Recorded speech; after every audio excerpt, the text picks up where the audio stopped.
Hello, everyone, and welcome to our 24th hour of the 24 hours of rare portion of the event. It's so good to have you joining us. With us now are three great individuals from three different countries that are going to be represented.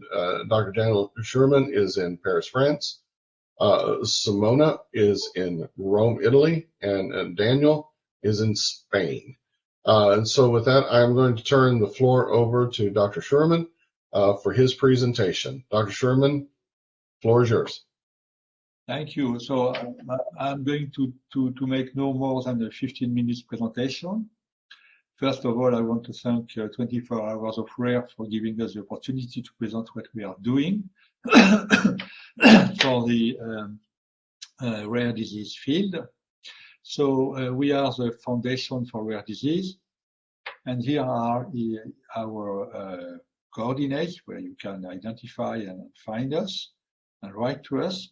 But first, I will present the global landscape of research in the field of rare disease. So this is at the international level, the general organization of Stakeholder is HoR, which is the International Research Consortium for Rare Disease.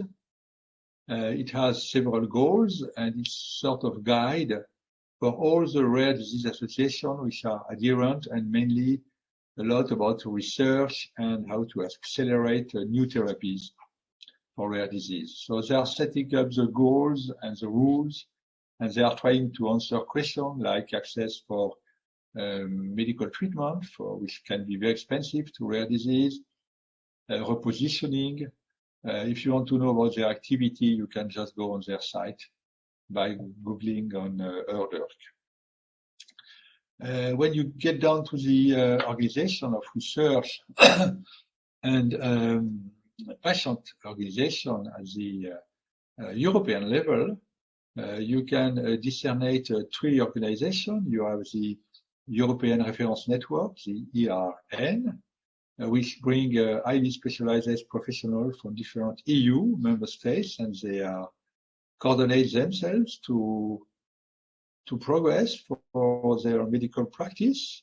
So it's European because you have little patients, so you have maybe the expertise can be scarce and in many different countries, and this ERN have been proved quite useful for the organization and cooperation in the field of the medical service in terms of making a network between the reference center throughout all Europe. And the European Union is actually funding an 80 million euro joint program for rare disease and aiming at pushing collaboration at the European level between research teams involved in rare disease, and we are part of EGP. For instance, our foundation is responsible for an e-learning that will be made available to everybody on different aspects of rare disease, clinical, human genetics, clinical development, translational research, and so on. And we are also heading a joint translational call, which is in this year dedicated to social and human sciences. And we try to gather association, clinical expertise, and social or psychological human sciences specialists in order to work on how to improve the day-to-day life of patients and families and their integration in a normal life.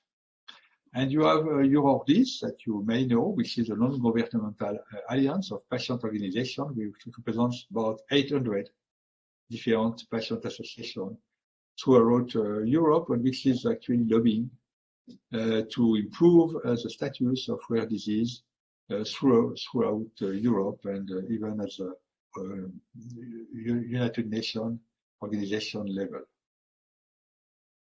Now I will shift gears to the rare disease stakeholder organization in France. In France, we are really aware of the rare disease cause, and since 2005, it's a public health issue with 3 consecutive rare disease national action plans and collaborative work between actors of research, care, and patient association. And we have created in France about 2,000 competence centers for very specific rare disease, which are gathered in about 400 reference centers. And these are coordinated in what we call filières, which gather a reference center in disease which have the same, belonging to the same family. So I will not go into the detail, but you see, for instance, the brain team filière is concentrating and gathering all the reference center on rare disease from the central nervous system. This is Cardiogen for cardiac rare disease and so on. And so you see that we have field-wise for liver rare disease, about 80 rare disease on the liver, which concerns 10,000 patients.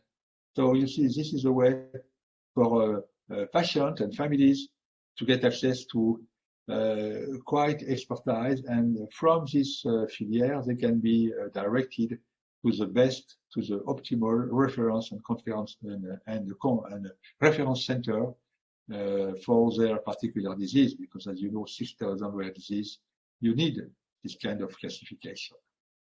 So now I will shift gear to our foundation for Rare Disease, FFRD.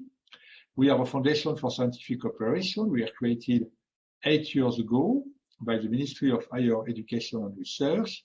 And we have 5 members, funding members. They are funding, but they are not founding.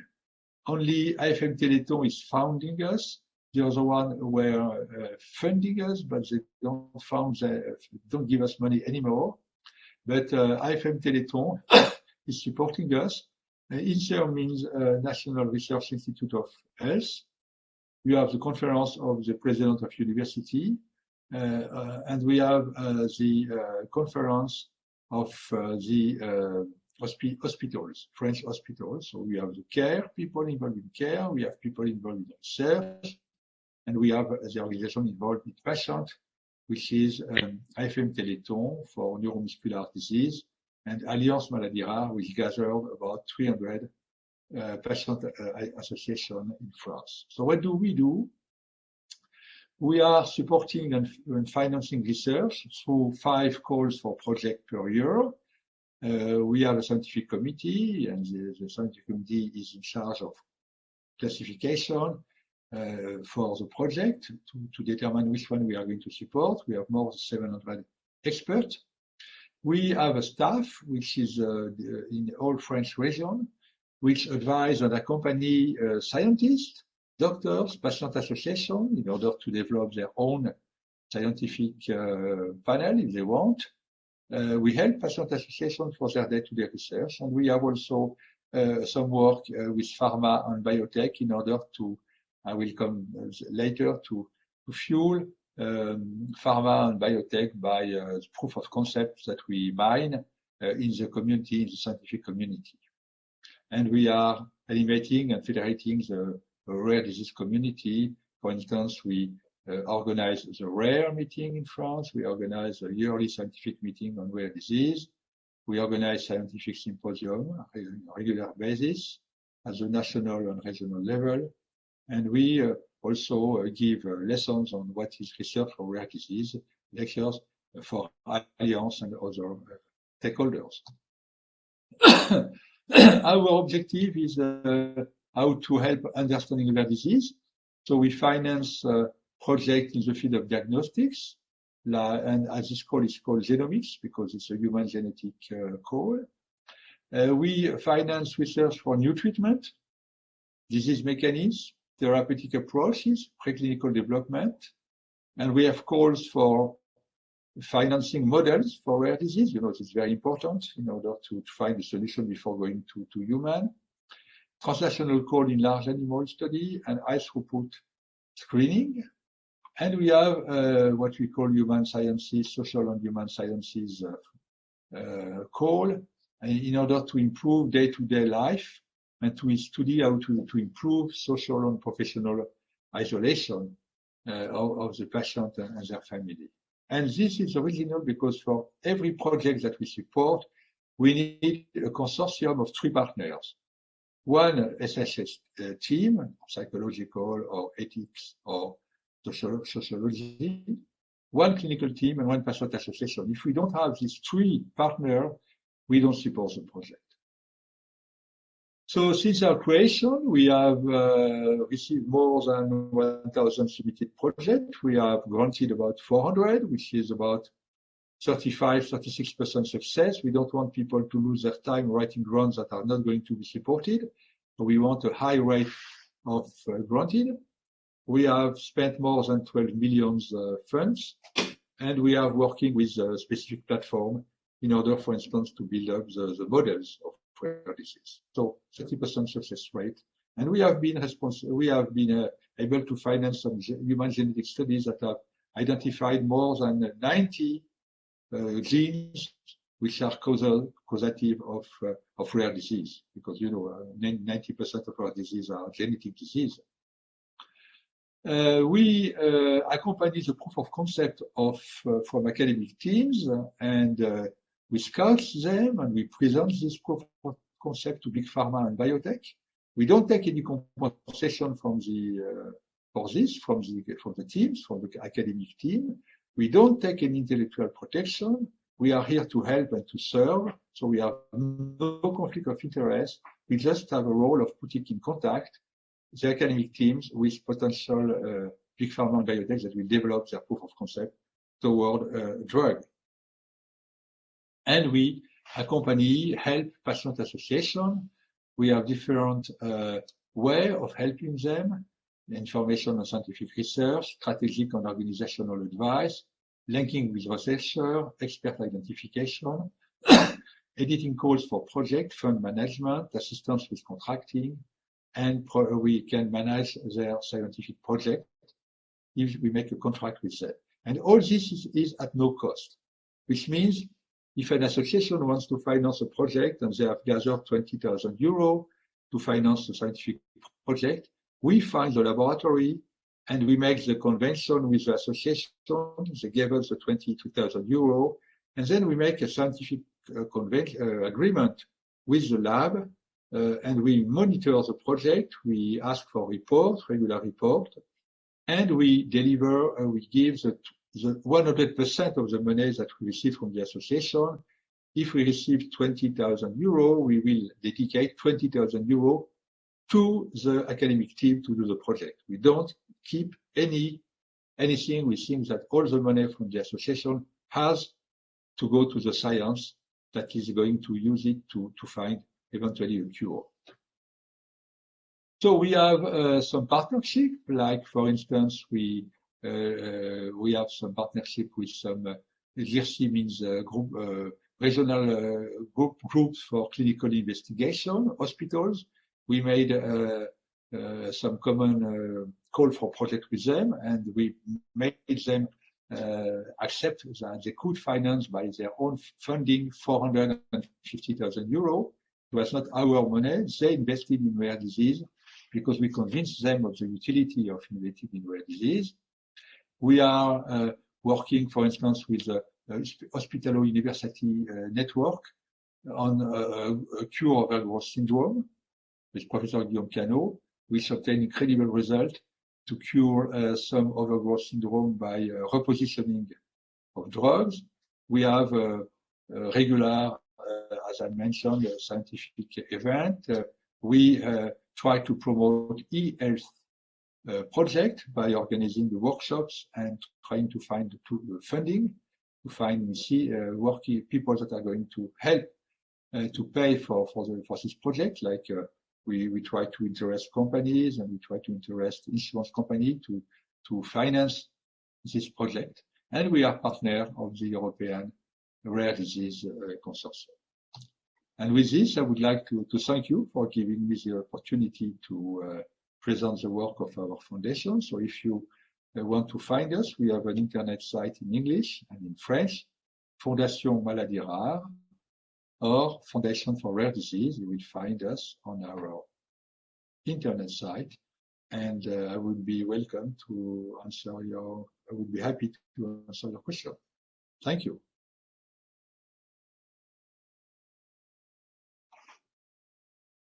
Thank you, Dr. Sherman. Next up, we have Simona, who is based out of Italy, and she's going to be talking about the rare disease efforts that are taking place there. So, Simona, I'll turn the floor over to you. Thank you, Jeff, and thank you from my side to having me today here with you to celebrate Rare Disease Day within this fantastic rare disease marathon. And it's a huge event. I'm very happy. So I want to start in wishing you, even though it has already passed, a good Rare Disease Day celebration. And I hope you had the opportunity to read about the Pope's message to all the rare disease community worldwide. And it was an impressive message of solidarity with us, and obviously being in Rome, because as Jeff said, Uniamo, which is the National Alliance for the Italian rare disease community, we were able, as every year, to submit a request to Pope Secretary, and we had this important message that really reached all families across the world. At the same time, I hope you had the opportunity to see all the monuments light up for this celebration, which is very important. Even more this year, where due to the pandemic that affected us even more, because we are a vulnerable community, we were able to create a chain of lights across the world. And initially, we had over 200 monuments and buildings light up for us. And this is very important. Obviously, this was organized, or the idea started from HoR that Daniel just mentioned. And then at national level, we had the commitment of patient organizations and national alliances to light up monuments. And indeed, we succeeded. So this is the first message I want to send to all of you. So as Jeff said, I'm Simona. I'm the aunt of Alicia, a 23 years old now young lady, and my commitment started with her birth because I wanted to help Alicia and my sister to find information, and which at that time were really scarce. And this is why I started with the specific disease patient organization. But very, very soon I understood how networking is the key word in rare diseases. So I joined Uniamo, the National Alliance, and then HoR, and that I serve as member of the board of directors. This is just to illustrate, to understand how, from a personal experience, then in the rare diseases, you really need to come together, because we need to be trained. We need to understand how we can work together. And this is the most important message, because I think that rare diseases can feel everyone very isolated. But you have to understand, we all have to understand that we are a great community, and we have fantastic organizations that are really supporting us as a community. So it has started as a personal experience, a personal commitment, but now today I'm here to talk about the Italian situation and the Italian Alliance. And so I can say that since 2001, initially we had a law setting up the National Network of Rare Disease Center of Experience and the National Registry. We know how registry is important to gather data and to have an idea of the number of people affected by a rare disease to then take action. And in this scenario, in 1999, Uniamo, the Italian alliance, was set up by a small group of patient organizations, but now is gathering over 100 patient organizations. The mission of Uniamo is to improve the quality of life of people affected by rare diseases and their families through the implementation, the promotion, and the protection of the vital rights of patients, of people living with a rare disease, in research, in bioethics, in health, and in social health policies. And this is important because we know that we need an holistic approach, because research is of the utmost importance, but it is also the daily life of the families and people with a rare disease. So what Uniamo does, and to be the voice of the Italian community and their advocates, Uniamo works in collaboration with its patients, with member patient organization on the continuous collection of requests and needs of the rare disease community, also through the development of targeted projects that include the social aspects of the daily life, with a special focus on school and work inclusion. We also work with teachers. We train them. So we organize projects on training and explaining and raising awareness among the teachers and the schools community about rare diseases. And obviously we are the coordinator of the Rare Disease Day events to raise awareness among policymakers and general public. We have a focus on access to treatment as well, because even though we have a national law, Italy has a very decentralized health regional system. So it is important for us, and for Uniamo, this is the main focus, to reach equity in terms of access to treatment, access to the benefits that we have initially and to which people living with the rare disease are entitled to. And the activity of Uniamo is articulated between projects, as I said, and action. And the projects are both funded by public calls, mainly by the Ministry of Labor and Social Policies, and private funding, mainly from pharma. And Uniamo is the National Alliance of HoR. That means that we were able to organize and implement European action or European projects at national level. And this were very important because for the Europlan project, that was a project aiming to the development of national plan for rare diseases, we were able to contribute to the establishment of the first national plan for rare disease in Italy in 2013.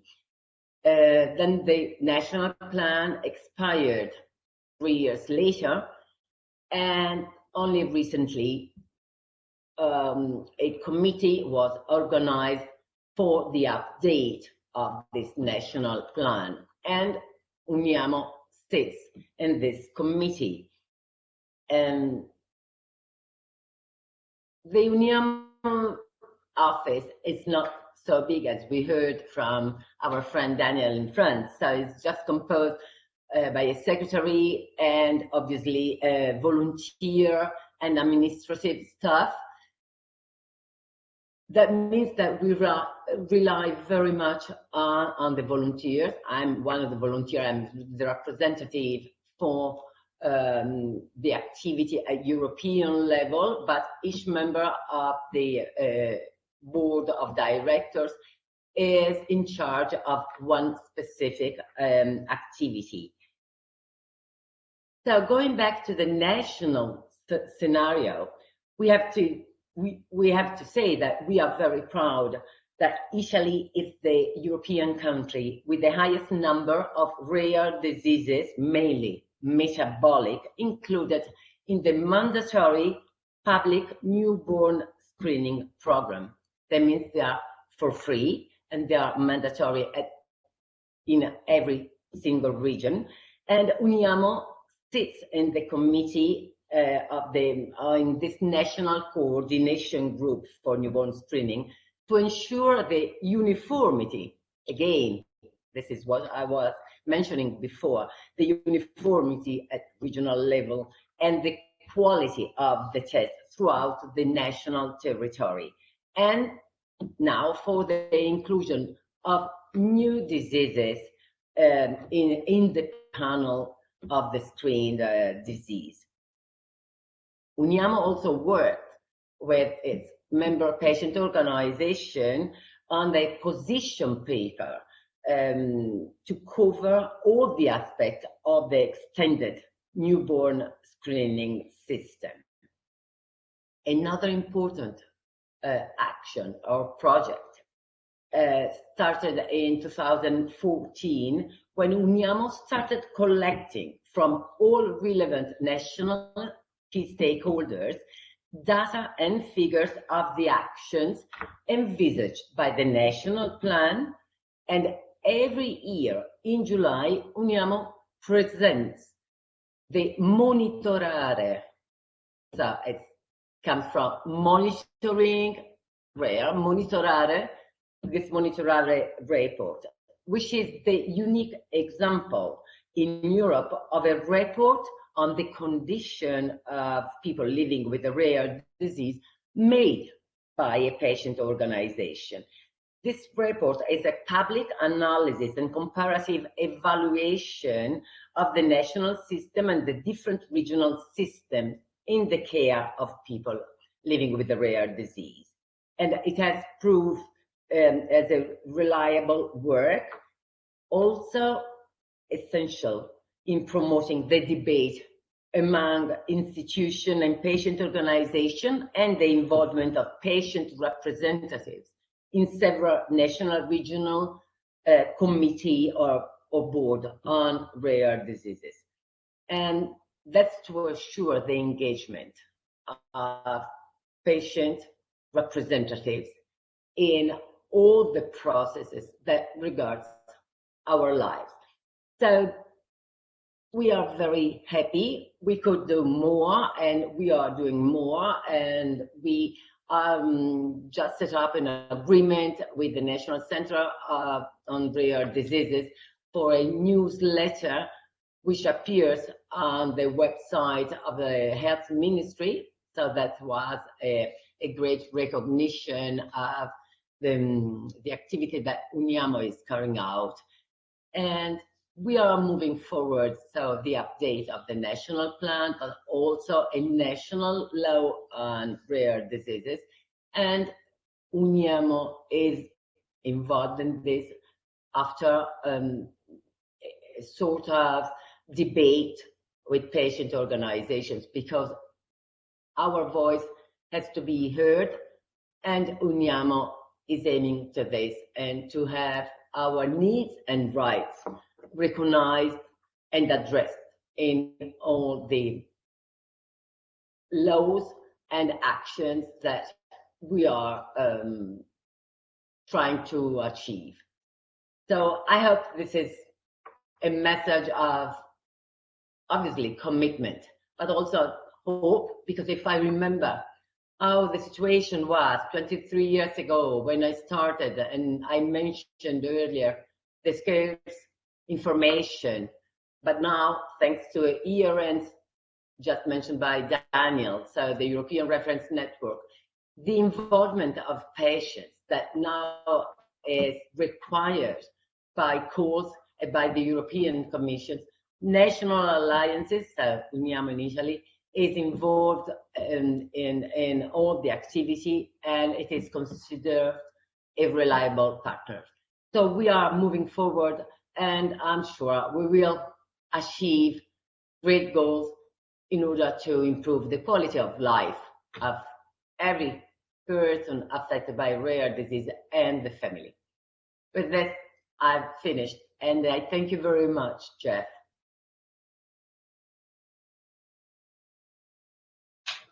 And thank you, Simona, for that presentation and talking to us about what's going on in Italy. It was fantastic. So next up we have Daniel Gallagher. And Daniel, I will share the screen and in just a second and let you have the floor.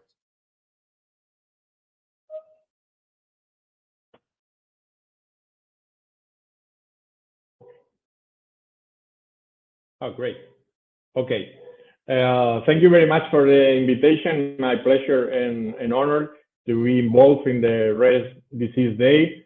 I'm Daniel Gallego from Spain. I'm a kidney patient, and nowadays I'm the president of HoR, the Spanish Kidney Patients Federation, and also the president of the EKPF, the European Kidney Patients Federation. As Simona and Daniel has highlighted, we have an unmet needs and challenges around rare kidney disease, and we have an opportunities for action, and this is the main point where we are here celebrating the Rare Disease Day. And I support, of course, we support all the actions, all the activities. Thanks, Jeff. Thank Eden for the invitation. Next slide, please.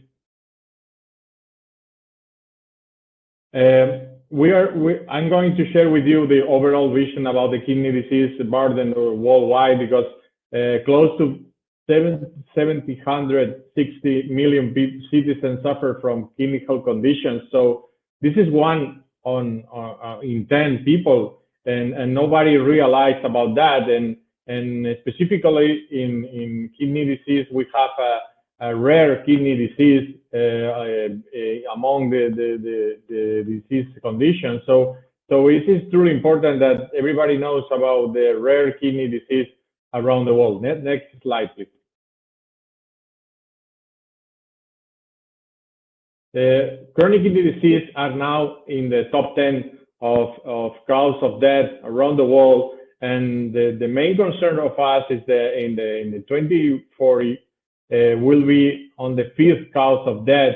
We are running to the top during the years, and it is the most neglected disease because it's not in the priorities of the European Union or worldwide for in the agenda of the policy makers.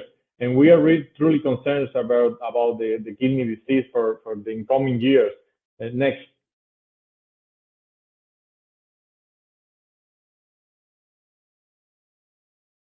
The yearly cause of chronic kidney disease nowadays exceeds those that cancer and diabetes. You can see on the right side that the early chronic disease and late chronic disease and transplant and dialysis, all the causes together is the amount is cost average 140 billion annually. So it's more than cancer and diabetes. So you can imagine how the healthcare system is stressed and is concerned about that. Next, please. So the main challenges of the kidney disease, especially in the rare kidney disease, is the lack of awareness, the lack of funding, the lower life expectancy, and the lack of innovation. No, currently CKD is not listed among the research priorities, And chronic kidney disease treatment costs society at least as much as treating cancer, but investment to develop innovative kidney replacement therapies are much lower from cancer. And the current treatment is not life-changing, and has not been any breakthrough innovation in the last 60 years. The kidney rare disease, we don't have an update and advance during the last year, and it's a real problem. And chronic kidney disease patients with an advanced stage of the kidney disease only have 5-year life expectancy, and the mortality rates are worryingly rising. So the next. Regarding kidney disease and the COVID-19 outbreak and the pandemic, you can see on the left the high mortality of the chronic kidney disease. This is the first factor for COVID-19 mortality. 21% of the dialysis patients dies of COVID-19. Even the transplant patients die, and then 20%. So 1 of the 5 patients who has suffered from COVID-19 has died. And until 30% of people hospitalized for COVID-19 die of acute kidney injury. So we have seen the healthcare disruption and the postponement and the continuity to care and the prevention and the trouble diagnosis and the treatments. So essential surgery has postponed. Of course, the research, all the things has been postponed, and the dialysis center became a source of infections.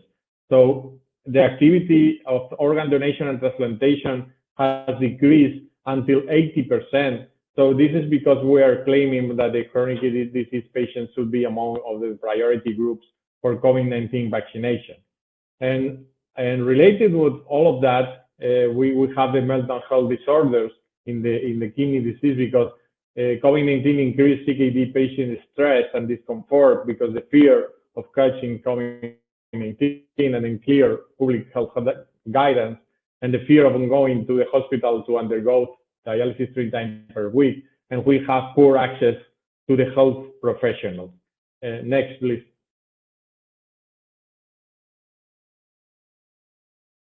So we are we have a call to action to reduce the chronic disease burden, augmenting the efforts on prevention, because all the politicals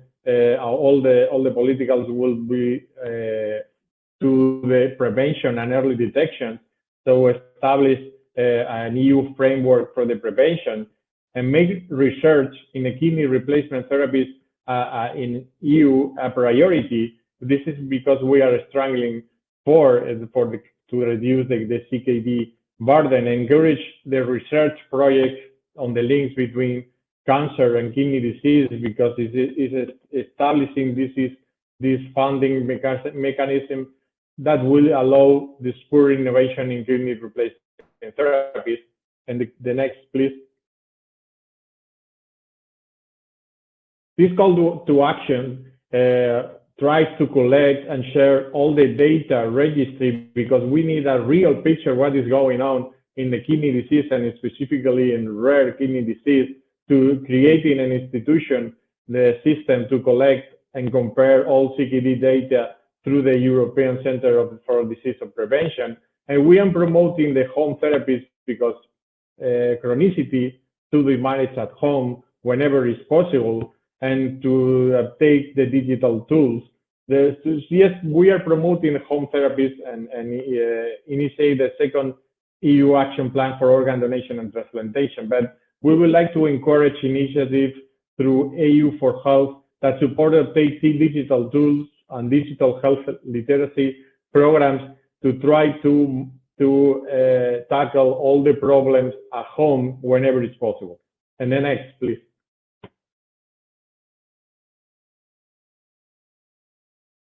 The European Kidney Patient Federation represents over 75 million people with kidney health conditions in Europe, and we have 27 national kidney patients federation from 26 different countries. And our mission, of course, is to improve the patient voice, the patient engagement, the patient safety, and always the dignity with the patient autonomy and independence.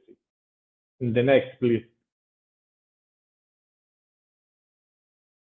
We have heard about, please, all the next, because I have several here. Yeah, the patient mantras we have heard always is the empowerment of the patient-centered care. And next, we have heard always from the healthcare professional that the patients are drivers of innovation. And next, the humanization of healthcare. And next, we have heard the patient in the day end of the clinical trials or shared decision making. And finally, next, the patients at the heart of the healthcare system. But I think it's not true today. So we are struggling that to become at the center of the healthcare system and try to be involved from the beginning of the design of the clinical trials, the beginning of the design of all the strategies, all the programs, all the initiatives that try to improve our lives, our treatments. And next, please. So what we see of a rare disease, of a rare kidney disease, is only the peak of the iceberg, because we are trying to do a fulfilling life with the disease. The next.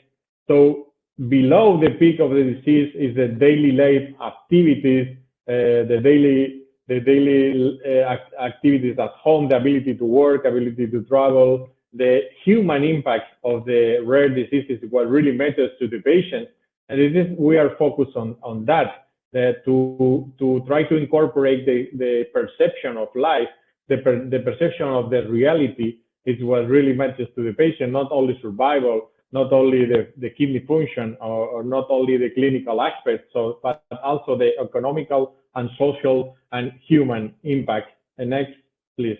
So this is below the peak of the iceberg that everybody sees at the healthcare systems, and we would like to bring out and to all that unmet needs, all the methods to the patient. Next, please. Here you can see the rare kidney diseases list. We have a lot of kidney rare diseases that we don't have cure, of course. We don't have treatment specific for all these diseases. By the way, I've been diagnosed with focal segmentary glomerulosclerosis 25 years ago, and we don't have seen any update or any treatment for that. We are still waiting that we can now have more knowledge and more research about that, and genetics, renal diseases like ADPKD, the autosomal dominant polycystic kidney disease, for example. And you will see we have created an alliance for ADPKD to try to increase awareness and increase the knowledge about these kidney rare diseases. Next, please. And what is the meaning of kidney rare disease for people? Of course, you have an identity crisis, and you have a rejection of appearance because you have an aversion to the treatment and the medications, and they are limiting your lifestyle. Everybody knows how is the suffering about people with the fear and uncertainty, because we don't have any specific treatment and to improve or to cure your illness. So you don't know really what it means to be normal. And many patients that are diagnosed with kidney rare diseases, they believe they are going to die because they don't have any treatment or any specific drug that could improve and could be the solution for them. The next, please. So this fear and uncertainty, it turns that this is an old path that we are on the road. Of course, everybody knows that the rare disease have guilty feelings. You don't know why you have this disease, and it becomes sometimes an obsession. and you have these feelings of powerlessness. And of course, we need the programs of need an accompaniment and ongoing assistance for this fear and uncertainty because you are lost or confused or disoriented about that the medicine is unable to give you the solution. The next, please. So the key, the key of empower of people is education. It's not only information. So this is because we are doing a peer-to-peer programs or promoting the self-caring with educational programs and motivational interviews to try to give them the reliable sources on the internet, because you know the Dr. Google, everybody is searching on the internet about the disease. So we are trying to support with educational programs. The next, please. Yeah, next one. Yeah, this is more or less what we are trying to do, to empower people to face and to deal the rare diseases. And of course, this program is the main goal is that at the end they don't need us at all as patient organization or as a healthcare professionals. Our successful is that the patients don't need us at all. Next, please. And we have several unmet needs associated to the kidney rare diseases, because from the clinical perspective, it's truly important, of course, the survival and all the analysis. But for the patients, we have next, please.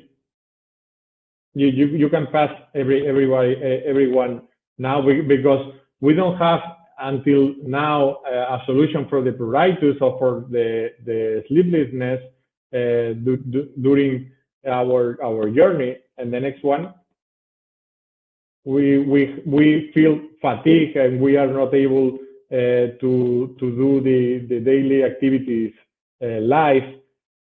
Next, please.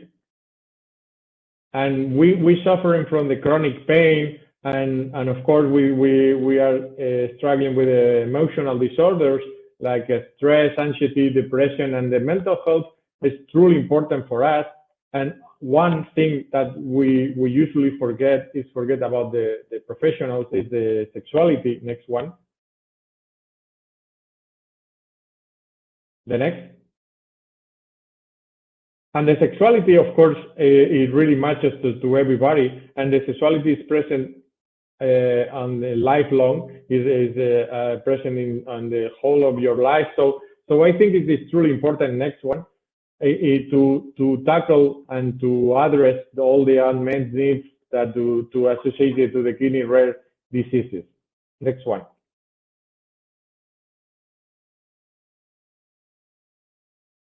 And of course, the mental health must be addressed in rare diseases, because everybody is suffering the anxiety and depression, and we need practical tools, and we need an ongoing assessment to try to help everybody to face in the different stages of negation or anger or depression, or until the acceptance that you have a rare disease that don't have cure or treatment until today. So any information or results can help anyone. Everybody is unique, and rare diseases are unique. So you need a specific tackle to a specific approach to your rare disease. And I think that the mental health is always forgotten by the authorities. The next one. So what could be the expectations of a rare kidney disease patients or rare diseases in general? I think the first one is being out of the hospital, not to have the treatment at home, because home and family is a therapeutic element itself. And I think one of our expectations could be being out of the healthcare system, because we spend a lot of time there. Next one. And of course, one expectation is to don't feel any pain because the disease, because sometimes it's related with a lot of rare diseases is related with pain. The next one. Another expectation, of course, is to have an independence and to have autonomy and to have the ability to travel, ability to work, and an ability to do whatever you need or whatever you like as the rest of the people, even despite your health. And next one. And of course, a rare disease is would like to be treated as normal. Is normal. I don't know exactly what means normal, but you know what I mean. Treated by normal is like the rest of the people, because as you are suffering a rare disease, but you are a person with hobbies, with dreams, with so you are trying to do your best, and you are trying to have a normal life. The next one. So maybe next one, the medicine, we are expecting that the medicine could perform more than your expectation. No, expectations is always right through the one point to another point, and the reality goes more go to the right or go to the left, but not always straightforward to the point. So this is what we like, that the medicine could perform, next one, beyond our expectations, and could give us a real solutions, a real treatment for our rare diseases. The next one. So, and related with hopes, we would like to have to live a fulfilling life and to be healthy despite your rare disease. This is our hope as patients. And next one. Always being positive. I think the attitude is the most important thing, even in the rare diseases. Always keeping your hopes high. And next one. Of course, to be loved with a human caring and a human touch, I think is truly important in the rare diseases, especially for us, for the kidney patients. Don't have a waiting list. If you need an organ or if you need a kidney, to have to be ready the day after, and not to are waiting for years for a kidney replacement therapy. The next one. And next one. And of course, to have the cure for our diseases, even if it's rare diseases, and with kidney regeneration organs, or a solution that real portable machines or tiny machines that could do the kidney function 24 hours per day, every day. Next one. And of course, always with, we are in the same team, healthcare professionals and patients. I think we are fighting against rare diseases on the right side. So we are facing the disease, and I think the health and hope is always together, fighting with it for the same reason. Next one. And you can see our claims, as patients. Next is to have voice, because we would like to be heard in all the institutions or in all the healthcare systems, to have a real voice and to be heard as an equal. Next one. Next. And of course, one of our claims is to have choice that enables shared decision making, to have options, and to know all the updates, all the advances, all the treatments available for the rare diseases in one time. And next one. And one of our claims is to have a co-production. We would like to co-produce all the guidelines, even its clinical guidelines, all the clinical trials, and all the materials, all the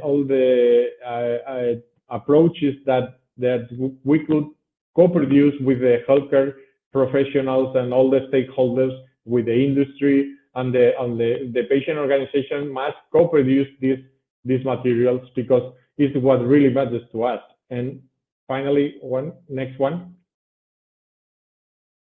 This is an alliance of all the stakeholders. I think we could achieve it. Next one. And I think the term of the concept is the co-responsibility. So we need to be involved and to tackle the responsibility with the healthcare professionals together, and to make efforts to be better and to be involved as an equal. Yeah. And next one. And the patient engagement in rare diseases, of course, is to be involved in the clinical research ethics committee. As you know, a patient representative could be in the ethics committee. So we are in, and we would like to share with the clinical research the expertise and the experience, and of course, you know very well the UPATI, the Academic Information for Patients, and we are involved in next one as volunteers. So maybe we could be compensated for our time, our expertise, and our experience.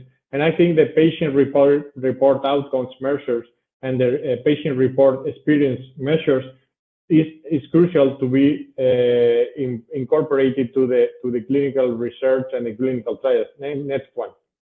And you can see here how the patients could be in the clinical trials for the design in the earlier stages of the clinical research to improve the final outcomes. Next one.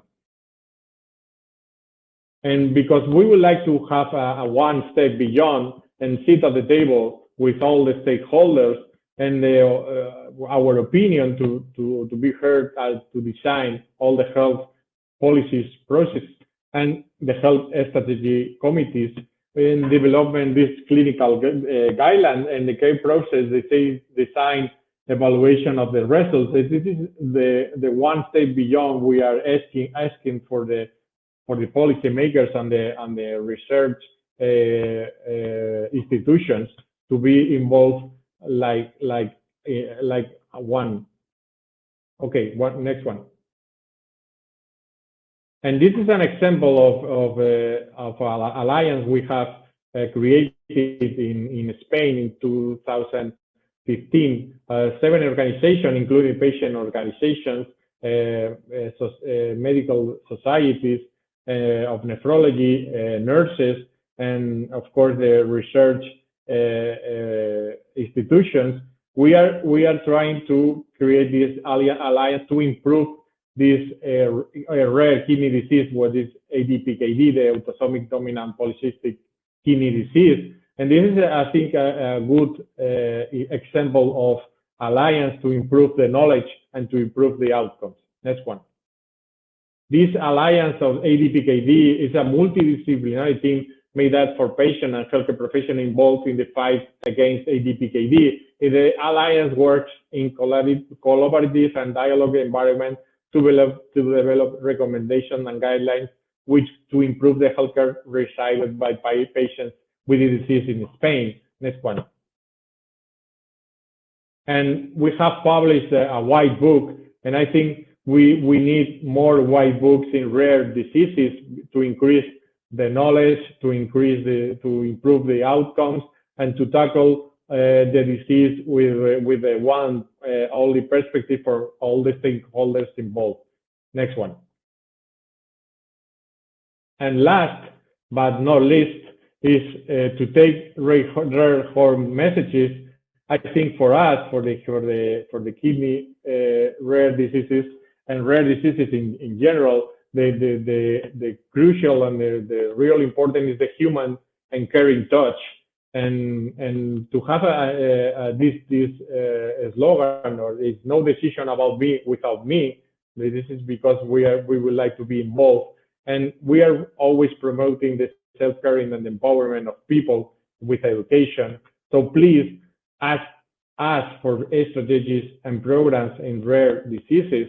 We are more than patients; we are truth seekers. So we are always seeking the truth in our disease. So please include the report experience as crucial, and ask us to be involved in the research and the clinical trials from the early stages, not only the stage 3 and the stage 1 to design of the clinical trials.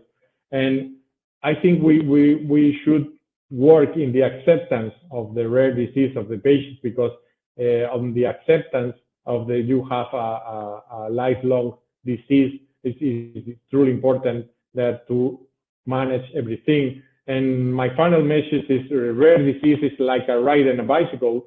To keep your balance, you must keep moving. We must keep moving in the updates, in the advances, in the research, and we must push the community. We must push the institution, the policymakers to keep our balance and to give us the solution, the final solution for the rare diseases. And the next one. And thank you very much for your attention. My pleasure, and of course I'm available next one in my email, or if you like to discuss more about the AKPF or AKPF rare diseases, kidney diseases, and more than happy then to be here today. Thank you very much.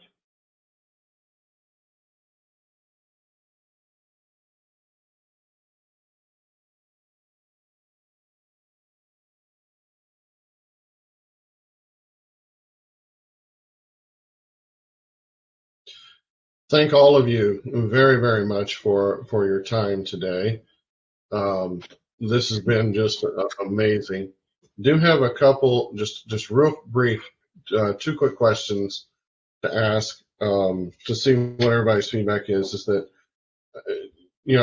Europe seems to be united and collaborating well across these country borders. Do you all feel that, or do you feel that?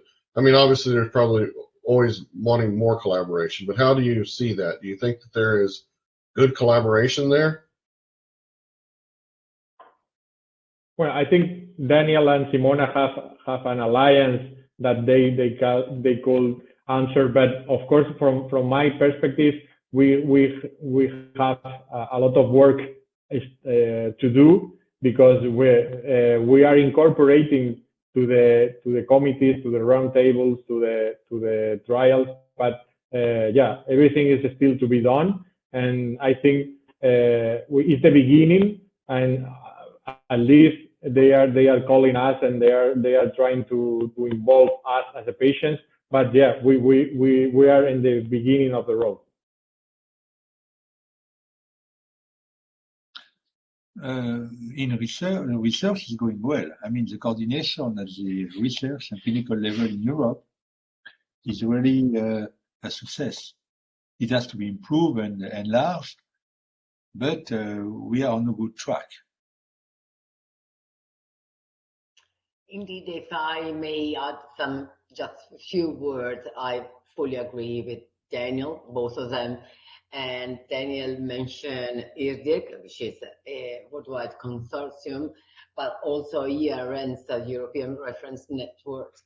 I think this is the right direction. So as I said previously, networking, gathering expertise, and the engagement of patients, as Daniel just said, at the early stage. So setting up an early dialogue with all key stakeholders involved is of the utmost importance and is essential for the future achievement. We only can achieve our goals in research, in all the other areas, if we are working together. So the collaboration is moving forward. Patients are increasingly recognized even though I fully agree with Daniel, it's not enough, not every time, not always, but we reach a sort of recognition. It is true that that's my personal perspective, not only personal, I suppose. We should, if we are required to be so engaged, patient engagement should be funded and recognized more, because most of them, we are volunteers, we are experts by the daily life experience, but we are trained. U-Party was mentioned, URORDIS has an open academy with the regulatory aspect of the research, on the laboratories, activities. So we are trained and more trained to be really part and contributors of the achievement of the development of research. So that's the way, and we are advocating for this.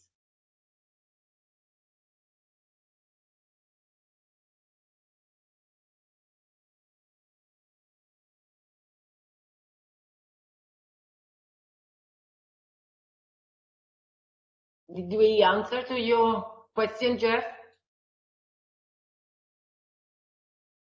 We lost you. Yep, I think we lost Jeff.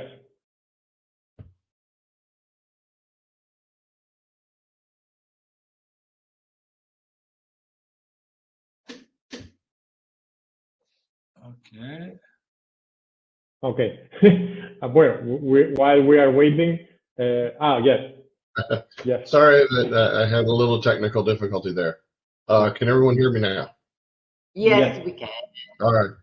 So yeah, that does answer my question, Simona. The last question I have is that, so outside of that European group there and your things with it, like even with like here in the U.S., how do you see collaboration?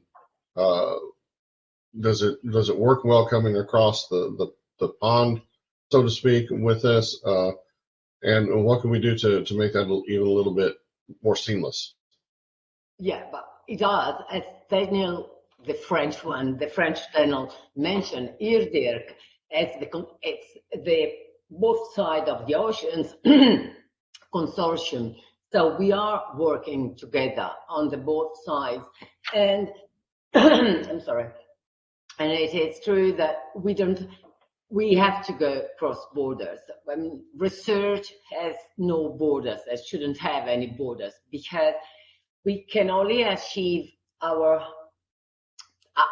goal, and we can meet our needs if we collaborate. So no silos anymore. And I think the vaccine for the COVID pandemic has been proved as the right way, and at least more or less, but how we can improve and accelerate research if all we work together. So no more silos, no differentiation between farmers or patients, organization or academics.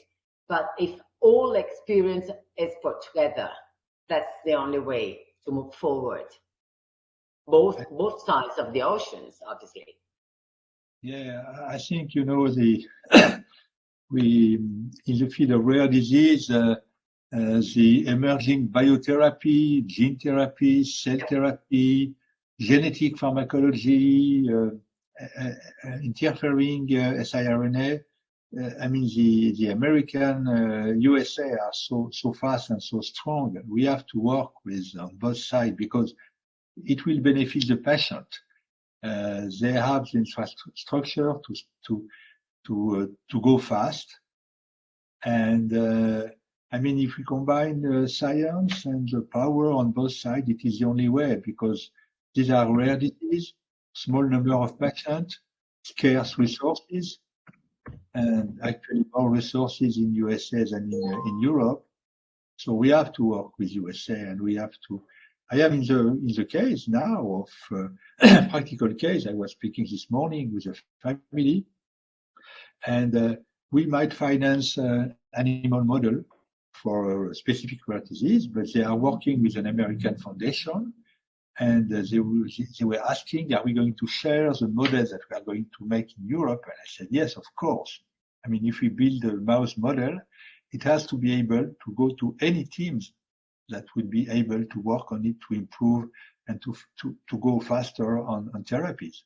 So of course, we are going to send the transgenic mouse to the American labs at MIT because we would be happy if they can progress and using this model for the sake of getting a therapy. So we are really welcome and open to any kind of collaboration with any kind of American institution. Yeah, I think my opinion is the concept is to build broad bridges and no breakers, no, and the bridges, of course, is to collaborate. I think the approach should be in the multidisciplinary and interdisciplinary teams, including patients, of course. And I think this is in the incoming years what is going to be, because everything is related. All the diseases are related. We have a lot of comorbidities, and we have several and elderly people with a lot of rare diseases or with a lot of diseases, and always interconnected. So I think this is the solution for the future to work together. And we are working actually with the AATP, with the American Kidney Patients Association, and building this bridge to trying to learn from each other and try to improve because we are in the same team working and fighting the rare diseases on all together. Oh, this is awesome. Thank each of you. This has been a great conversation across this across with all of you. So thank you for representing your countries and your diseases and your organizations so well. Thank you for the speakers. Thank you to Trevor for putting us in contact with you so that we can make this happen. And you know, we really appreciate what you're doing, and so happy that we could share this with the rest of the world. So with that, we're finally through our 24 hours of rare and finished strong. Thank you all so much for your time. It's been greatly appreciated. Thank you. Thank you, Jeff. Thank you. Thank you very much. Our pleasure. Yeah. Stay safe. Bye. Thank you, Daniel. Bye.